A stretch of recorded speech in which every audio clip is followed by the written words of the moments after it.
Hano havuzwe ibintu byinshi cyane. Halleluya yaramaze iminsi biravuye kubwiriza Nyarugenge kuri ADPR. Banze arapfuye yashize ukwezi niba ntibeshye. Avuye kubwiriza Nyarugenge, inyigisho nziza cyane. Jean Paul mu magambo yavuze ko yiteguraga kumutumira apfuye atabarutse yiteguraga kongera kumutumira. C'est ça. Halleluya yarafite ijambo ry'ubutumwa bwiza. Iyo tuvuze ubutumwa bwiza abantu bari hano benshi murabizi, yatangaga ubutumwa bwiza, yavugaga ubutumwa bwiza. Ntabwo yavugaga ikindi, yavugaga ubutumwa bwiza. Bagiye bapfa baruzwe abantu bari kudukurikirana rero, abantu barimo barasohoka mu rugo berekeza, atekereza ko ari bwo tuganiriye. Ya ni byiza, ikintu cyose kigira igihe cyacyo. Turi hano rero ngira ngo turi Kabuga Masaka mu nkuru y'akababaro ya mushiki wacu Halleluya watabarutse cyangwa se maze imisata utabarutse. Niyo nkuru rero twaje gutara nk'abanyamakuru kugiye turusha no gusangiza abatahageze uko biri kugenda bikurikirana. Niyo mpamvu Imana dahaye social media. Wageze hano ryari wowe? Nageze hano mu gitondo, ntekereza ko ninjiye aha ngaha ari nabwo n'umubiri we bawuzanye. Nabonaga reaction n'aka kanya turi kuvugana abantu barimo bararira cyane bitewe n'urukundo bakundaga Halleluya, bitewe n'ubutumwa bwiza yatangaga. Jean Paul avuze ijambo rikomeye, avuze ngo Halleluya yabwirizaga ubutumwa bwiza. Yego. Reka dusubire inyuma gato ya ubundi uyu Halleluya watabarutse, ngira ngo abantu barayibona nyine turi mu rugo nkuko bagenda babibona muri aya mashusho yacu.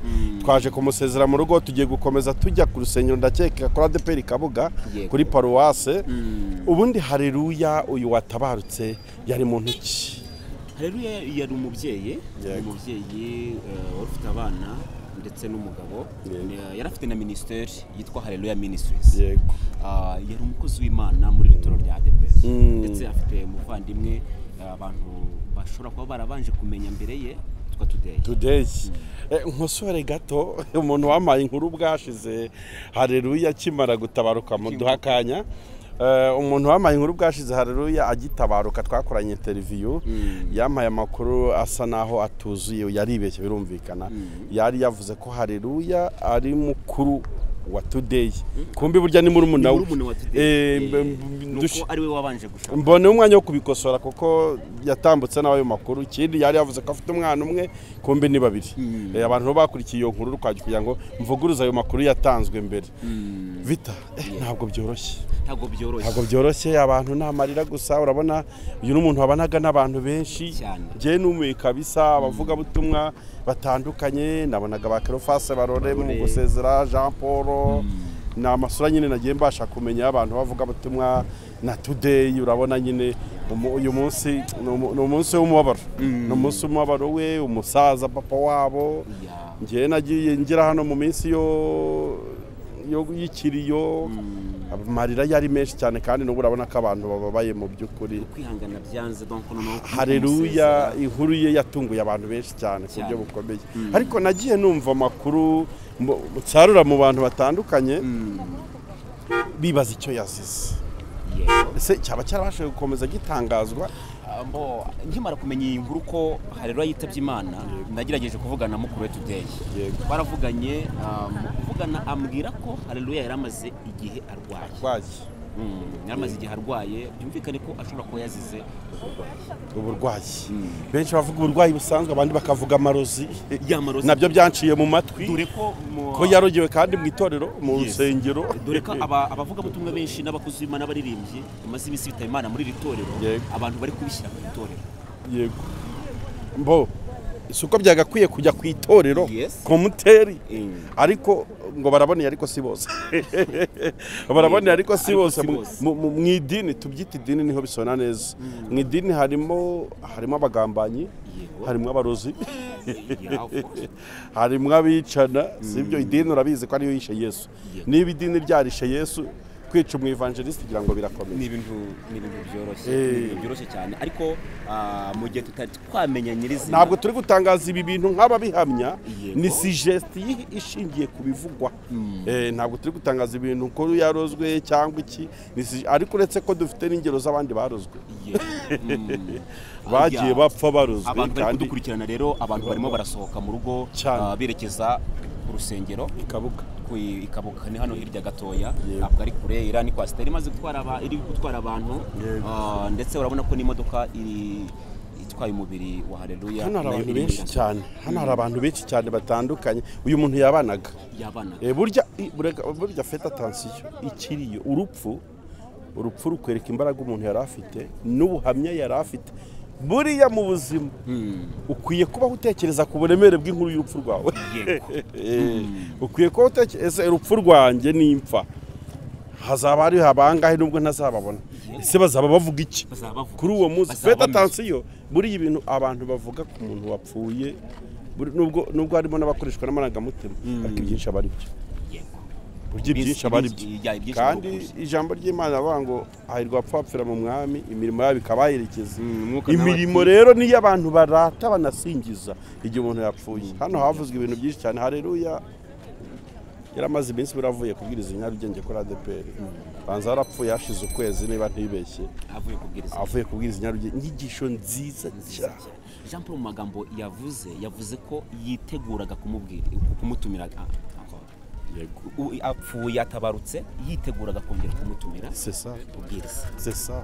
Urumva ko nawe ni ikintu cyamubabaje cyamukozeho kumva umuvugabutumwa yakunze ndetse ufite n'ubutumwa bwiza. C'est ça. Atabarutse atongeye kumutumira ngo yongere atange message yongere akorera Imana. C'est ça.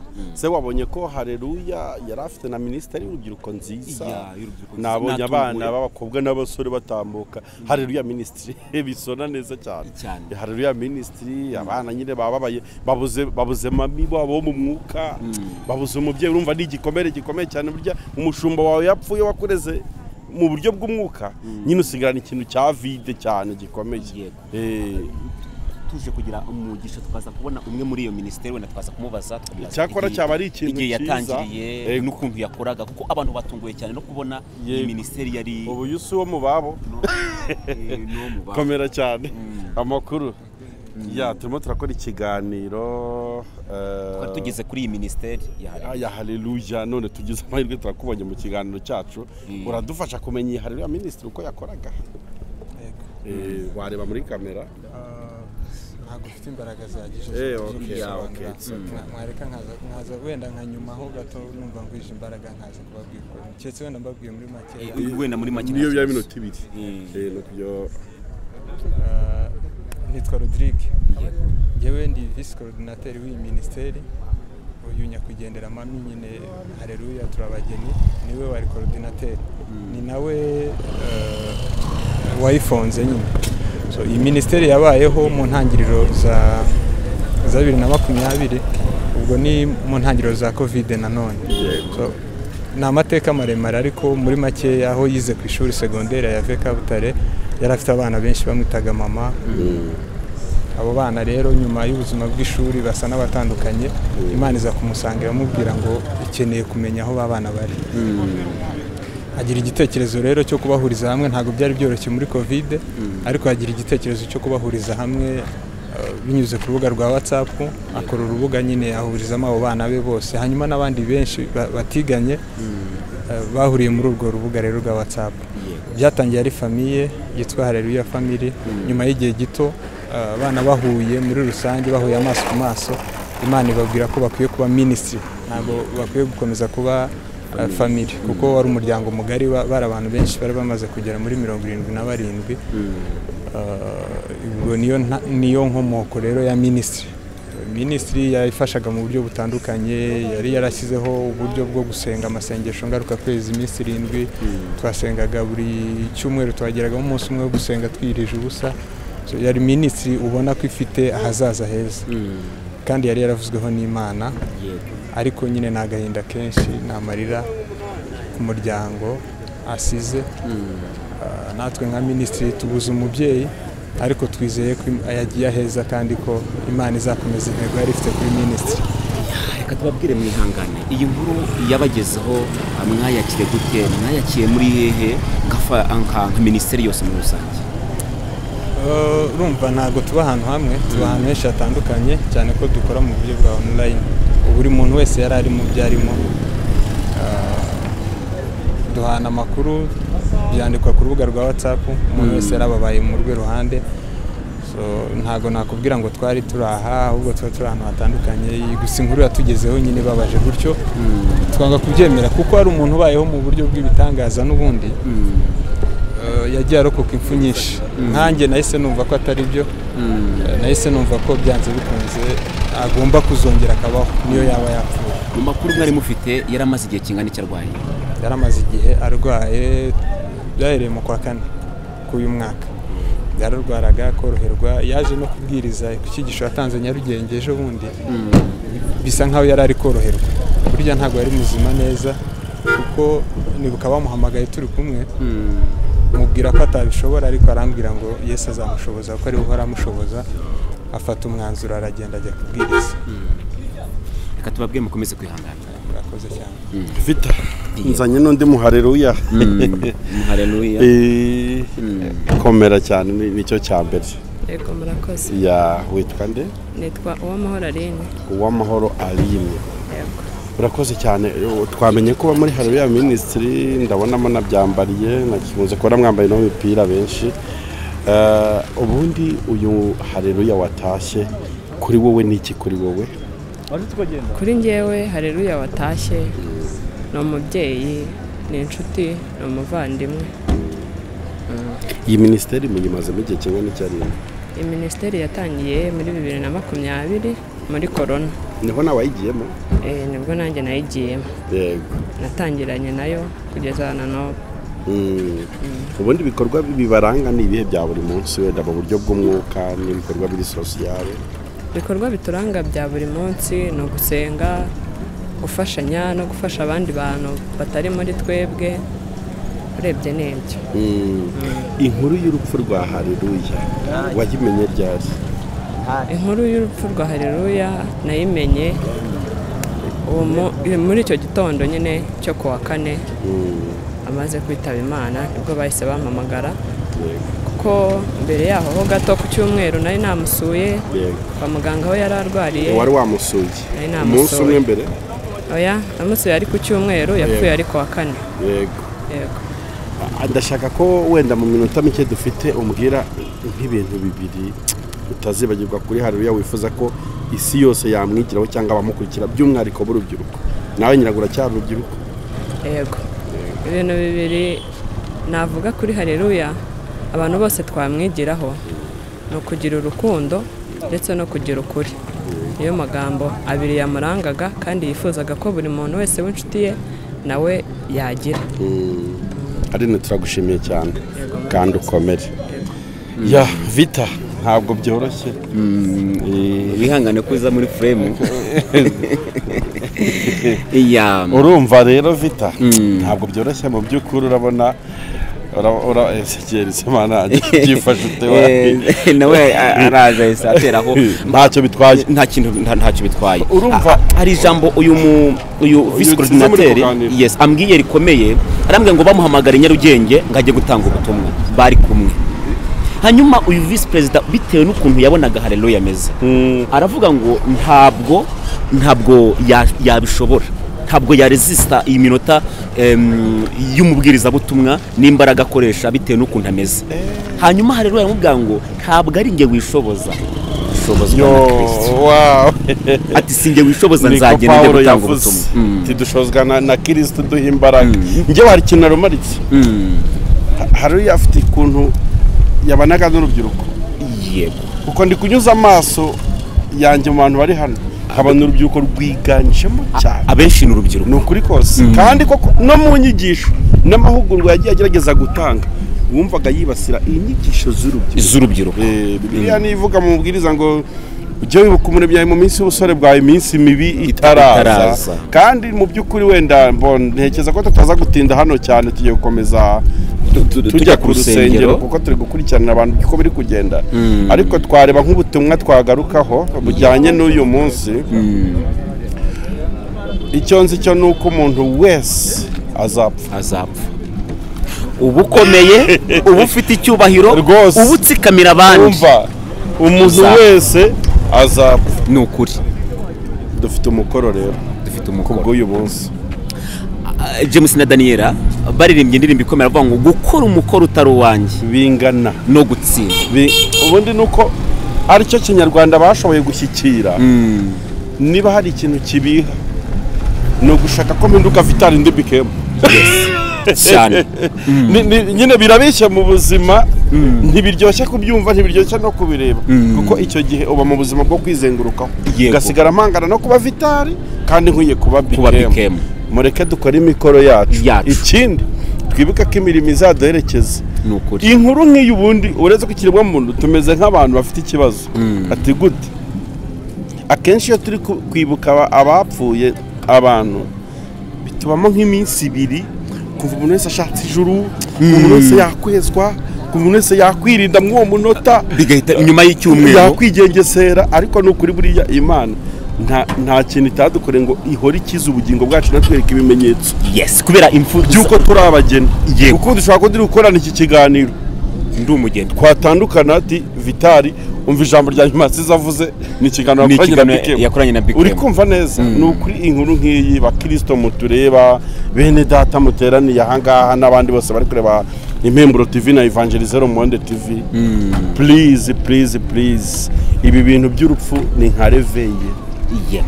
Umugabo umwe nagatekereza abantu bajya kunda gutanga yigeze kubwira urupfu rwamusuye aravuga ati ngo ngewe ninjya gupfa uzaza umenyesha umbwire habari, umbwire umunsi, umbwire nitegure, hanyuma ntangire no kuraga, ntangire no kugirira neza abantu kugira ngo bazamperekeze. Hanyuma bukeye mu gitondo umuturanyi arapfa, hashize icyumweru undi arapfa, hashize icyumweru ajya guherekeza undi, hanyuma urupfu nawe rumugeraho. Arabaza ngo kuki utamenyesheje ngo uzumbwire ko nitegura. Ngo wa munsi natwaraga abaturanyi bawe nandi muri kukubwira ko ari wowe ukurikiyeho. Kandi yari yamusuye. Imana ifite uburyo igisura buri muntu wese bimwereke ko ari umukandida, ko ari n'umugeni. Dore twiteguye kuko niba Yesu atinze kuza urupfu rwo ntirutinze. Urupfu rwo ntirutinze. Reka ino modoka ive muri frame hanyuma dukomeze kugira ngo tunabone nuko ubwo tugiye kwerekeza ku rusengero rwa DPR Kabuga Ville niko bakunda kuhita, aho tugiye gukomeza nyine imihango yo kumusezeraho mu buryo bw'iyobokamana. Ngira ngo nituvayo turajya ni Rusororo ni Rusororo. Turajya Rusororo. Sinzi nimba ikindi wabwira abantu rero. Ikindi nabwira abantu nababwira bagerageza gukora imirimo myiza kandi twongere twibutsa abantu n'ukuri abo ushobora kuba inzira yo kugira ngo bapfe ubuzima bwabo bwibagirane. Nkwibutse ko nawe ariyo nzira uri kuganamo, nawe uzavuze ikintu gikomeye. Reka tuhashinga urumambo nubwo umuntu wese azapfa. Si ngombwa kuhinduka igare ryanjye. Ntabwo ari ngombwa. Dore muri iyi minsi nuharanire gufasha Yesu gucyura umugeni. Abarozi niyo system bafite yo kwatura. Iyo umwuka yamanutse yabafashe mu nzu y'Imana aravuga uti Imana imbabarire kuyifasha gucyura abayo. Urumva icyo kintu imbabarire kuyifasha gucyura abayo. C'est ça. Nubwo tuzapfa sinkwiye kubizira y'igare rya. Nukuri kose abantu birinde abarozi abagira uteko, ariko ngewe njya mbona n'ishyano ryaragwiriye mu itorero cyangwa mu idini. Yaraguye kibaza kuko kugeza amagingo ya niba umuntu umukozi w'Imana ari kwitaba Imana hakaba niyo byaba ari ibihuha ariko bikaba ibihuha bivuga itorero, ni ishyano ryaguye. Umuganuka na kari erega wowe hari ikintu ugomba kumva. Ko mu idini hatarimo abantu bica cyo cyibagirwa, ariko harimo n'abantu bazima. Harimo n'abantu bazima. Ariko wibuka ko ikizinga nicyo kigaragara cyane kuta. Ikizinga nyine nicyo kigaragara cyane. Ariko abantu banirinde banigengesere. Sengana n'abayuda. Uretse Imana yonyine yagutabara, ariko biragoye kwirinda umuntu musangira igaburo. Biragoye kugira ngo wirinde umuntu uzaza mu nzu wawe akabanza akazamura Yesu ashimwe akanisengesha. Wanyaruka usutse icyayi agasanga akizamo akaga. Uwo muntu biragoye kumwirinda. Biragoye kwirinda wa muntu muzahurira ku meza uzize ko abavuga butumwa iyo bamaze kubwiriza ari ahantu bahurira bagasangira bamaze kuvuga ubutumwa. Biragoye kwirinda wa muntu muhuriye kuri ya meza bari mwicaye ku ruhiro. Umudiyakoni waguhaye karibu mu cyuba ati wagutwaje Bibiliya. Biragoye. Uretse Imana yonyine abasenga bashyiremo imbaraga Imana irengera umurimo wayo kuko ibintu biri gukorerwa mu nsengero zimwe na zimwe biteye ubwoba kabisa. Birakomeza kwangisha abantu ubutumwa bwiza tukaba bariyeri y'abantu kugira ngo binjire mu rusengero. Nimba umuntu agwa mu rusengero ukavuga ngo yarozwe, bone turi kuvuga ko watase ni ingero zitandukanye tuba tuzi z'abantu bagiye bapfa baruzwe kandi barugera mu nzu y'Imana. Dore ko n'imfu zimaze iminsi zigaragara, benshi bavuga ko ari ibitambo ibintu nk'ibyo cyane. Tube maso turushaho kwegera Imana kuko n'ibibi nabyo biratwegereye kandi bifite n'umwete n'ishyaka byo gukomeza kutwegera no gushaka kuriganya ubugingo bw'umugeni wa Kristo. Abantu rero babe maso kandi turabageni. Halleluya. Ku munsi nk'uyu biragoye kubona ibyo umuntu avuga, umuntu yavugishwa byinshi n'amarangamutima, urumva biba bibabaje nyine, ariko wagiye abagiye ngira ngo nitwe dusigaranye umukoro wararuhutse nasanga abandi bera batandukanye. Ariko iyi myaka ibiri ubonye uko nidutwaye abantu cyane kandi bakiri bato kandi bari bafite umumaro mu itorero. nsigaye mbona hari ikintu nsigaye mbona gikomeye, abasaza ntibagipfa, aba bantu bashaje bapfa kubera gusaza. Ubwo ubona ukuntu hasigaye hapfa abantu bato kabiri, ubona ukuntu hasigaye hapfa abantu, ubona ukuntu ko sarashaka kunyura arashaka kugucyura igare ryanjye niri guturika wa mushoferi. harimo cy'ibitambo nicyo naringiye kugarukaho kiraremereye kandi koko ni ukuri. Abantu bari gupfa benshi ni urubyiruko, ni abana bakiri bato, ni abagore bagiye kwa muganga kubyara, yego kandi bakabyara bagiye kubyara umwana wa mbere. Uyu muntu Jose bimeze biti abantu baracyari gukomeza bajya ku rusengero. Natwe uriya mwaka tuvuyemo uyu ni imyaka iri kubabaza abantu ku rwego ruteye ubwoba. Hari gupfa abantu bakiri batoya, ukibaza ukuntu bimeze. Reba ukuntu twabuze Gisela Precious, reba ukuntu ejo muri twese kubona Esther, urumva n'abamuze bose n'abandi batandukanye. Nyine iyi myaka sinzi kabisa ikintu idubikiye, ariko biratanga umukoro kuri twe dusigaye n'umutunganye bidatunganye. Reka dusoze twerekeze ku rusengero, iyo dukomeze tugezeho abantu ko uyu muhango uri kugenda. Nta kundi byagenda, mwese twese turabashyitsi.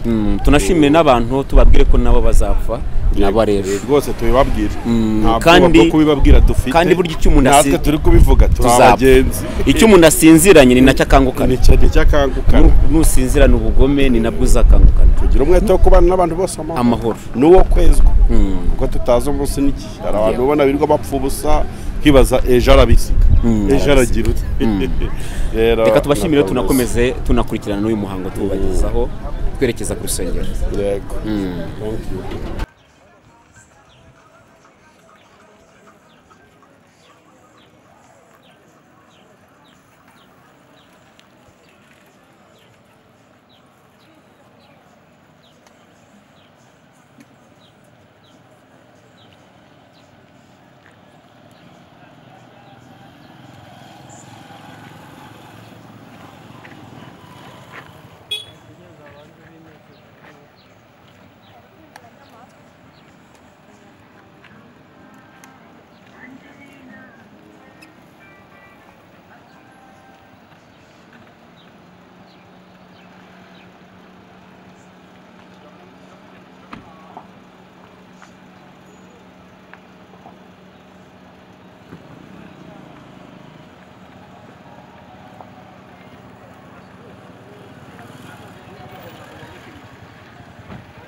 85 umurinzi wemenyesha igihe iwacu se ni muhero ati ijoro ryijimye cyane buracya nyuma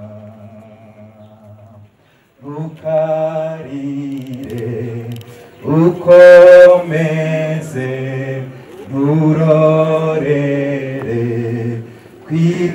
kwiringira kugeza igihe uzagerayo ku munsi uhoraho kugeza igihe uzagerayo ku munsi uhoraho murwanyi we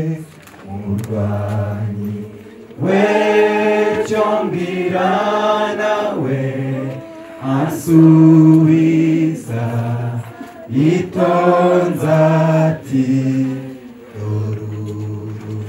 rugamba ruzashira guma mu ntambara ntubabare wihangane wireka imirimo yawe tuzabona igihembo cyiza nidutabaruka tuzabona igihembo cyiza nidutabaruka ndacyabaza ibyaremwe byose bisubiza bitya biti n'ururisi yakiza gushira hazindi horaho umenye ibyo bimenyetso bigaragaza kuza kwe kandi ibyaremwe uko bingana byiteze Imana ye kandi ibyaremwe uko bingana. Warakoze gutanga umwana w'umukobwa nk'Imana mu muryango, warakoze kumukuza, warakoze kumushyingira, warakoze kumuha kubyara, kandi turagushimye ko ijuru naryo ni ryiza rizi kurobanura neza. Niyo mpamvu uyu munsi ashoje urugendo yarakiranutse. Dusengeye umuryango usigaye, dusengeye umugabo ngo mukomeze, dusengeye ababyeyi n'abavandimwe kugira ngo bagirire neza. Kandi uyu muhango ugiye gutangira uboneke muri we, utanga imbaraga zo gukomera kugira ngo abagenzi batekereze iwabo igihugu cy'isezerano, kugira ngo abera barusheho gutekereza aho bazajya, barusheho gukora imirimo myiza hakiri ku manywa. Urakoze tangirana natwe, uze guhumuzanya natwe mu izina rya Yesu, amen. Abadufasha baradufasha, tube dukomeje uyu muririmbyi. Ndacyaba zibyaremwe byose binsubiza bitya biti iyi si yakiza gushira hazindi horaho. Umenye ibyo bimenyetso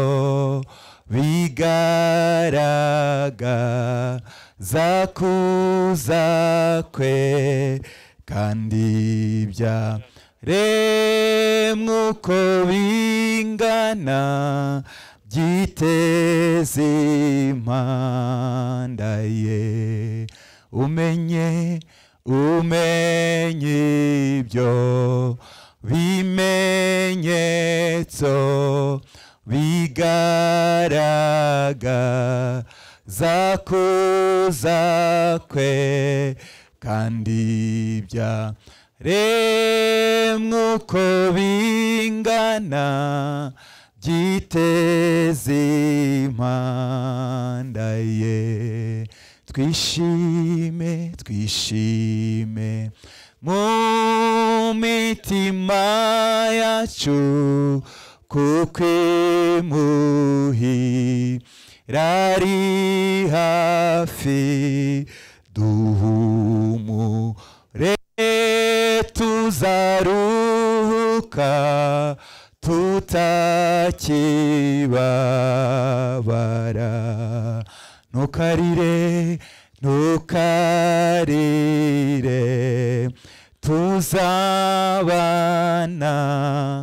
ibyago bizashiraho.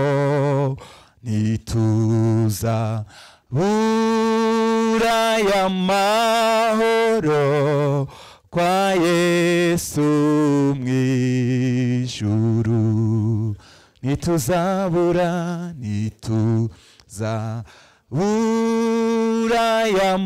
y'amahoro kwa Yesu mw'ijuru. Ntukarire tuzabana ibyago bizashiraho. Ntituzabura y'amahoro kwa Yesu mw'ijuru. Ntituzabura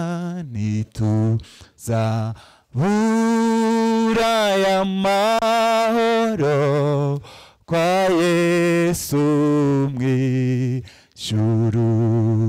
Ntituzabura y'amahoro kwa Yesu mw'ijuru. Murakoze. Abafite ibyicaro bakicara. Mu gihe bakirimo gutunganya izindi gahunda, turaza kwakira umushumba Kalisa. Tujya umuryango wa Faustin, inshuti, abavandimwe, buri wese uri hano akomeze kwihangana. Ndagira ngo dusome ijambo twihuse rito tutavugaho umwanya, kuko umwanya ari muto. Turaza kumva ijambo hanyuma muri gahunda ziza gukurikira. Afite Bibiliya, tubumbure Bibiliya zacu dusome ubutumwa bwiza uko bwanditswe na Yohana, ibice 5, uriya murongo wa 24 na 25. Yohana 20:6-24 na 25. Hanyuma tuvugeho gato dusenga Imana. Nukuri ndababwira yuko uwumva ijambo ryanjye akizera uwantumye aba afite ubugingo buhoraho, kandi ntazacirwaho iteka, ahubwo abavuye mu rupfu ageze mu bugingo.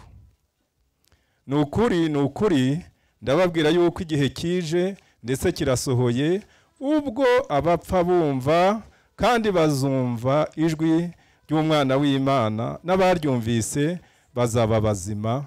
Amen.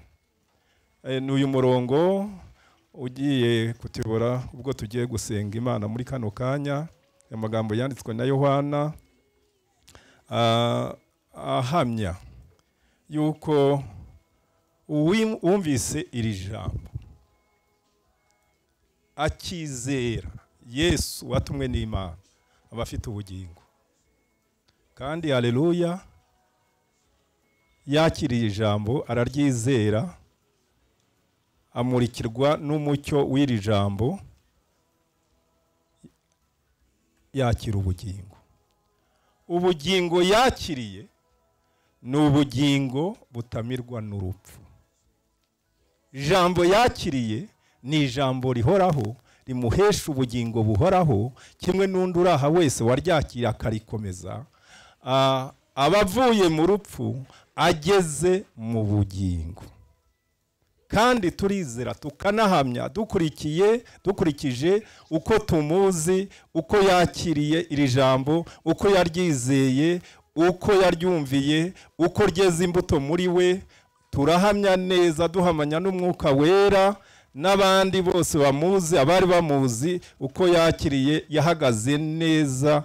Burya igiti nticyitwa cyiza kubera izina cyitwa cyiza kubera imbuto cyera.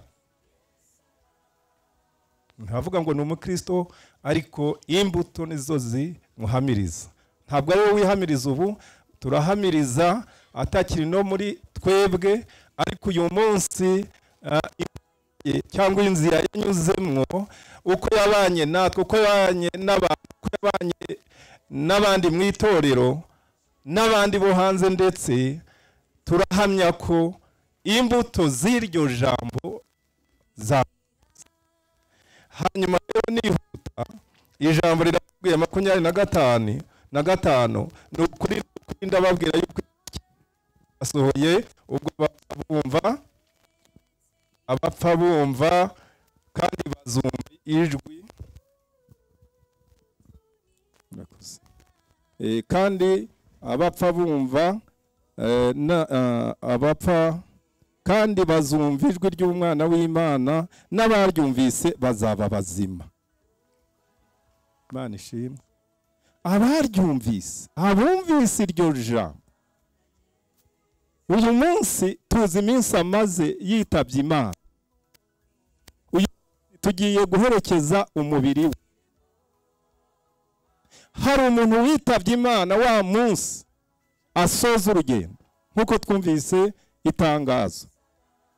Ariko uyu munsi tugiye guherekeza umubiri we. Uwo rero wumvise iryo jambo ntapfa, hari ubugingo buri muri we. Naremvuze ninjoro ngo uyu mukiranutsi ntapfa, arasinzira, kandi usinziriye arakanguka, aricura, arakanguka. Kandi icyo yasinziranye nicyo akangukana. Yasinziranye ijambo, yasinziranye ubugingo, kandi ubwo bugingo buri muri we nta ushobora kumunyaga. Ahari ubu nta ushobora kumunyaga, ntiyabutakaza. Twebwe tutitonze twabutakaza, ariko Halleluya ntazabutakaza. Byararangiye, yarabwakiriye. Uyu munsi afite ikidashobora kumirwa n'urupfu, kandi turizera ngo abumvise ijwi bazasubira bumve. Ni ukuvuga iri jambo yakiriye ntiripfuye muri we. Hari andi matwi y'imbere, hari andi maso y'imbere. Aya matwi yumvise iri jambo ry'Imana akaryumvira, ayo matwi ntapfa. Ijwi tuzumva, impanda y'umwami izavuga. Imana ishimwe. Abizeye, abamwumvise, abakiriye iryo jwi, abakiriye iryo jambo, ni impanda niyavuga bazakanguka, bazicura, kandi bafite agaciro. Twebwe uyu munsi aho Halleluya ari ntashobora kugaruka hano, ariko twebwe turimo turajya aho ari. Ni ukuvuga umunsi umwe. Bibiliya iratubwira mu rwandiko rwa Bitesalonika ba mbere 5 uhereye ku murongo wa 24 wa 14 kugeza 17, birasobanutse. Aba basinzire ntabwo tubarusha agaciro. Impanda niyavuga, abasinziriye bazakanguka. Mu yandi magambo, nibumva impanda bazazuka, nibo bazabanza. Si twebwe abariho, abo batubanjirije. Natwe tuzagira gute? Natwe tuzahindurwa mu kanya gato, dusanganire umwami mu kirere. Mwumva iyo koruteje agaciro rero. Uyu munsi arahirwa kuko ari mu gituza cy'Aburahamu. Uyu munsi we ahari ni heza kuruta aho yarari. Twebwe dusigaye tubabaye, umuryango urababaye, abana barababaye, itorero rirababaye, igihugu kirababaye, ariko Halleluya ahari ni heza. nagira ngo mbabwirire ko yakiriye ijambo ry'ubugingo ridashobora kumirwa n'urupfu. Nawe ni muzima, umubiri ni wo wagize gute, wapfuye, ariko ubugingo ni ubuzima. Imana iduhana umugisha. Impanda niyavuga haleluya, azicura, azakanguka, asanganira umwami mu kirere. Natwe abariho, natwe tuzahindurwa, twese duterurwe dusanganira umwami mu kirere. Uwanditse mu magambo hepfo aravuga ngo maranisha umubabaro kubwirana ayo magambo. Yesu aduhana umugisha. Amen. Dusenge Imana. Mana turagushimiye. Turagushimiye muri uyu mwanya turimo guherekeza mushiki wacu. Nibyo hari umubabaro ku muryango, cyane cyane umutware, abana, ababyeyi, imiryango, inshuti, twese uko turaha tubabajwe nuko atuvuyemwo kandi asize icyuho. Aho yarahagaze nta wundi wahahagarara, mu muryango aho yarahagaze nta wundi waziba icyo cyuho, mu itorero aho yarahagaze impano ze nta wundi wasiba icyo cyuho. Ariko we nk'Imana turaguhamagaye muri kano kanya ngo uze uhagarare mu cyuho imbere ya Faustin n'abana, imbere y'ababyeyi, imbere y'inshuti n'imiryango, bavandimwe. Twese duciye bugufi, dukeneye imbaraga ziva kuri wowe, dukeneye umwuka w'Imana wo kudushoboza, kutubashisha. Nta wabona imbaraga zo kwihangana no kwimetriza, ariko umwuka w'Imana aje. Mwami, amavuta y'umwuka wera amanukiye kuri Faustin, amanukiye mwami ku bana, amanukiye ku babyeyi, amanukiye ku muryango, amanukiye ku itorero. Ndabizi ko twashobozwa, kuko Paulo avuze ngo shobozwa byose na Kristo nyongera imbaraga. Izo mbaraga nizitangwe muri kano kanya, muri iyi gahunda. Komeza kubana natwe, wihanganisha umuryango, uhagarare mu cyuho, uhumurize. Niwe ushobora guhumuriza, niwe ufite ihumure ryuzuye. Humuriza Faustin, humuriza abana, humuriza ababyeyi, humuriza abavandimwe, humuriza imiryango. Urakoze kumva gusenga no kwinginga kwacu, tugusabye muri bike ibirongeye ibyo twavuga, ubitangira ubuntu mu izina rya Yesu Kristo tubyambaje. Amen. Arakoze cyane umushumba. Dukomeje kwihanganisha inshuti n'abavandimwe, kandi dukomeje gushimira abantu bose bakomeje gufata mu mugongo uyu muryango, ari abari gukoresha uburyo bwa yakure, bari turi live kuri Zaburi nshya, abari mu bihugu bitandukanye. Message zanyu turimo turazibona. Imana ibahe umugisha. Mbere yuko dusezera turagira ngo twakire mwarimu Jean Paul. Ucunguze uburyo mwe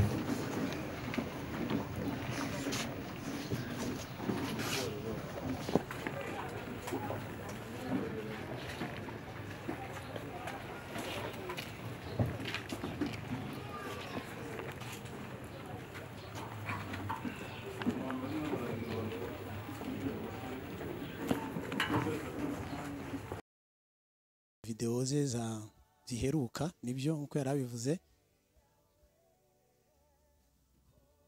Twagize umugisha rero kubana na Halleluya. Nari sanzwe muzi mu majyepfo, aba ku itorero ryitwa Murambi mu rurembo rwa Nyabisindu. Yigeze kuntumira ayoboye icyumba cy'amasengesho, akiri umukobwa njya kwigishayo. Nuko twamenyanye abishuti. Hanyuma najye Gahogo usanga yahaje, tugasangira ijambo ry'Imana. Najya Ruvumera bikaba bityo.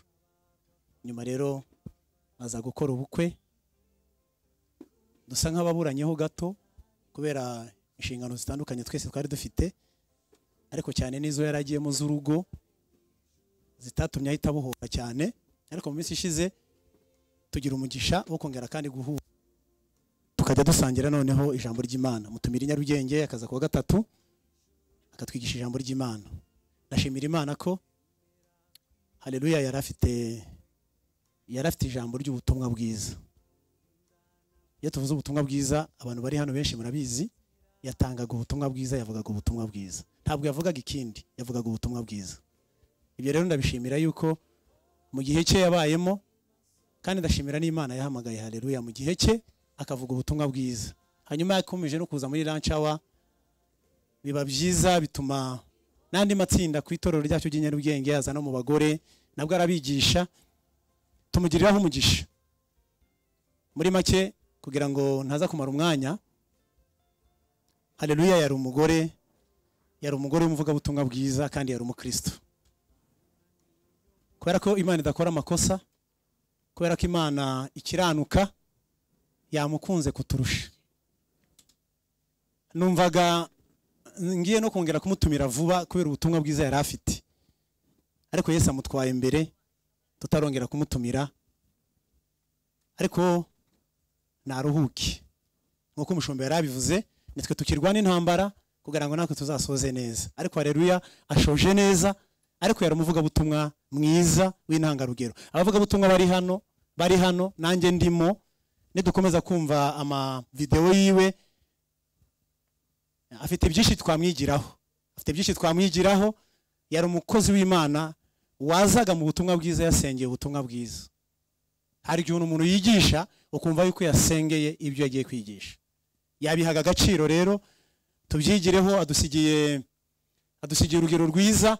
Natekereza yuko tutazakomeza kuvuga ba Paulo gusa na ba Petero, ariko na Halleluya adusigiye urugero rwiza. Nubwo atanditse muri Bibiliya, ariko mu banone adusigiye urugero rwiza. Imana imwe kuruhuka amahoro, kandi twese dukomeze twihangane mu izina rya Yesu, amen. Murakoze. Arakoze cyane. Turagira ngo mutange inzira aho ngaho. Uriya mugabo mu masengesho kuri protocol aradufasha. Turabanza dusabe ababyeyi ndetse n'abavandimwe. Claudine